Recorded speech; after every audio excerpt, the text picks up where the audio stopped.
ਲਓ ਜੀ ਮੇਰੇ YouTube ਚੈਨਲ ਦੇ ਵੇਵਰਸ, ਅੱਜ ਤੁਹਾਡੇ ਵਾਸਤੇ ਗੁੱਡ ਨਿਊਜ਼ ਹੈ। ਗੁੱਡ ਨਿਊਜ਼ ਹੈ ਵੇ ਕਿ ਅਸੀਂ ਜਨਾਬ ਮੇਰਾ YouTube ਚੈਨਲ ਮੋਨੀਟਾਈਜ਼ ਹੋ ਗਿਆ ਹੈ। ਤੇ ਇਹ ਬਾਅਦ ਚ ਮਾਰਾਂਗੇ ਡੰਡ, ਪਹਿਲੇ ਗੱਲ ਸੁਣੋ। YouTube ਟਾਈਜ਼ ਤੇ ਇਹਦੀ ਵਜ੍ਹਾ ਸਿਰਫ ਹੈ ਕਿ ਤੁਹਾਡਾ ਪਿਆਰ, ਤੁਹਾਡੀਆਂ ਮੁਹੱਬਤਾਂ, ਤੁਹਾਡੀਆਂ ਚਾਹਤਾਂ 10,000 ਦੇ ਕਰੀਬ ਮੇਰੇ ਸਬਸਕ੍ਰਾਈਬਰਸ ਹੋ ਗਏ ਨੇ। ਤੇ ਅਲਹਮਦੁਲਿਲਾ ਕੋਈ ਮੈਂ ਬਹੁਤ ਵੱਡਾ ਕੰਮ ਨਹੀਂ ਕੀਤਾ ना, बहुत मैं बड़ा को काबल बंदा वा।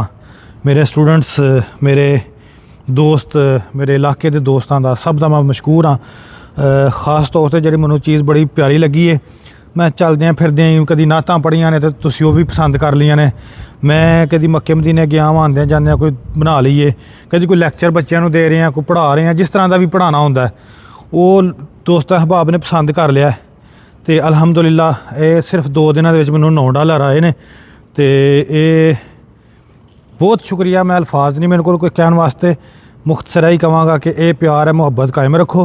तो मेरे YouTube चैनल में मजीद जरा ना ये मैं नहीं तुहानूं कहंदा कि तुसीं सबसक्राइब करो, फॉलो करो, वॉच करो, लेकिन अगर तुसीं तुहाडे इलाके च तुसीं अपनी मुहब्बत देना चाहो तो तुहाडी मेहरबानी तुसीं कर भी सकदे हो। मैं नहीं कहंदा पिया, लेकिन तुहाडी मुहब्बत है तो वो मुहब्बत का इजहार तुसीं कर दिओ अगे भी। तो मैं कहां या ना कहां, तुसीं सबसक्राइब कर दिओ। बहुत शुक्रिया। अस्सलाम वालेकुम।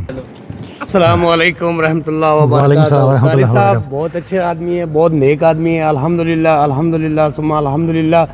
इन्हों लाजमी यार फॉलो भी करो तो लाइक भी करो। पाकिस्तान जिंदाबाद।